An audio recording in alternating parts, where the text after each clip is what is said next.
Pagka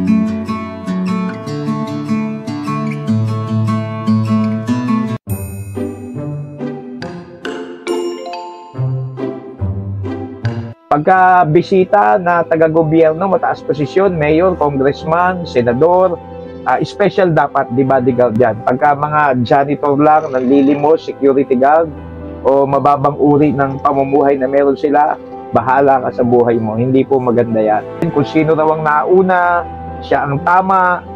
Kung sino, yung iba may turo pa na kung sino maputi, siya lang ang pupunta sa langit. Pag sinabing prejudice, ang ibig sabihin yan, at pati ba naman pagpunta sa langit kung maitim ka, dito ka lang, pag maputi, doon ka sa Panginoon. Hindi po malinaw hindi po ganun ang turo ng Biblia. Mamaliitin mo kung siya'y Ita, kung siya'y negro, mangyan. Hindi po ganun ang Biblia, walang tinatangi ang Panginoon.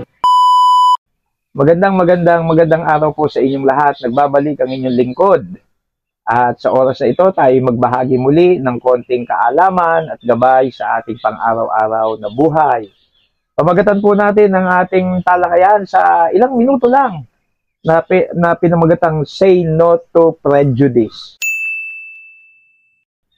Ito pong salitang prejudice ay makikita natin dito sa James chapter 2 verses 1 to 5.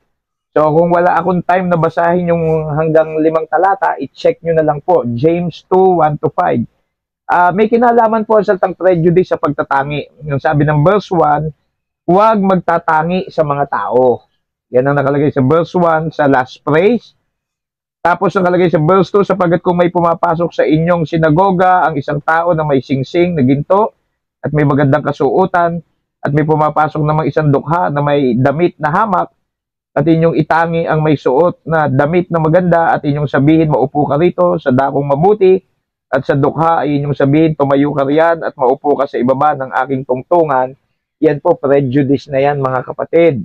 Pag sinabing prejudice, ang ibig sabihin yan, a judgment or opinion formed before the facts are known, or suspicion, intolerance, or irrational hatred of others' races, creeds, regions, occupation, etc.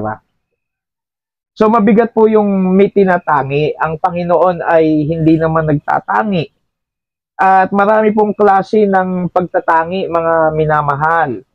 Yung prejudice ay paghusga, pagtatangi, minamaliit mo ang iyong kapwa, mababang pagtingin sa iba, pamiminta sa ibang lahi, o may mga kapansanan, may kinikilingan. So, mabilisan lang po. Ito po, mga prejudice, iba-iba. Categories of prejudice. Number 1, prejudice of riches. Pag mayaman, special. Pag mahirap, bahala ka sa buhay mo. Prejudice of riches. Hindi po maganda yan. Ayaw ng Panginoon ng ganun. Number 2, prejudice of rank or by position. Pagka bisita na taga-gobyerno, mataas posisyon, mayor, congressman, senador, special dapat, di bodyguard dyan. Pagka mga janitor lang, nanlilimos, security guard, o mababang uri ng pamumuhay na meron sila, bahala ka sa buhay mo. Hindi po maganda yan. Next, the prejudice of religion. Alam nyo ba sa religion, ganun din, kung sino raw ang nauna, siya ang tama.